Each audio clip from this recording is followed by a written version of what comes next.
Hello बच्चों, let's see the question and the question is on electrolysis of dilute sulfuric acid using platinum electrode the product obtained in the anode will be anode में हमें क्या product मिलेगा जब हम लोग dilute sulphuric acid का electrolysis कर रहे होंगे by the use of platinum electrode. तो बेटा आपके पास जो H2SO4 है बेटा वो हमें देने वाला होगा H प्लस आयन और साथ में आपको देगा बेटा सल्फेट आयन।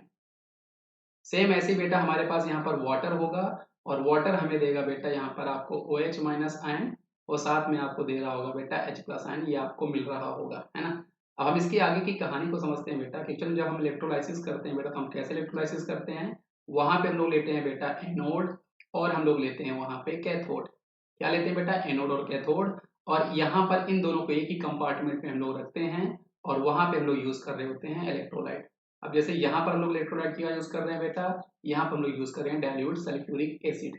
जो यहाँ पर हमने इलेक्ट्रोड बना रखा है बेटा ये आपके प्लेटिनम के हैं, ये आपका है बेटा एनोड, है ना। ये आपका है एनोड और ये है हमारे पास कैथोड। अब कैसे पता चला बेटा वो आपका एनोड है वो आपका कैथोड है, क्योंकि एनोड में जब हम इलेक्ट्रोलाइसिस कर रहे होते हैं हम देते हैं पॉजिटिव चार्ज और कैथोड में हम देते हैं नेगेटिव चार्ज। तो यहाँ पे नेगेटिव चार्ज है बेटा, यहाँ पे आपके पास पॉजिटिव चार्ज है। एनोड में हमारे पास क्या होता है बेटा, ऑक्सीडेशन। एनोड में हमारे पास होता है बेटा ऑक्सीडेशन और कैथोड में हमारे पास होता है बेटा रिडक्शन। क्या होता है, रिडक्शन। अब क्वेश्चन में हमसे उसने पूछा बेटा कि एनोड में आपको क्या मिलने वाला है।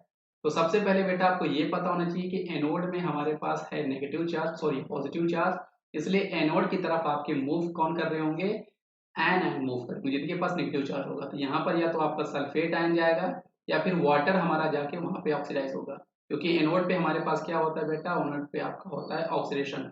तो या तो नेगेटिव चार्ज आपके पास सल्फेट आयन में है तो ये मूव करेगा, या फिर आपका वाटर जो होगा मतलब उसका OH माइनस मूव करेगा और दोनों जाके वहां पे ऑक्सीडाइज हो रहे होंगे।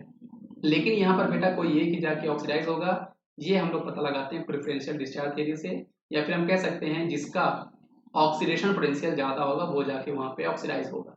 तो एक्चुअल में यहाँ पर होगा क्या बेटा, आपका जो OH माइनस है वो एज कम्पेयर टू सल्फेट ये आपका पहले जाके वहां पे डिस्चार्ज होना प्रेफर करेगा और ये हमें देगा वाटर, साथ में आपको देगा ऑक्सीजन गैस और ऑक्सीडेशन होगा इसलिए आपको यहाँ पर 4 इलेक्ट्रॉन मिलने वाला है।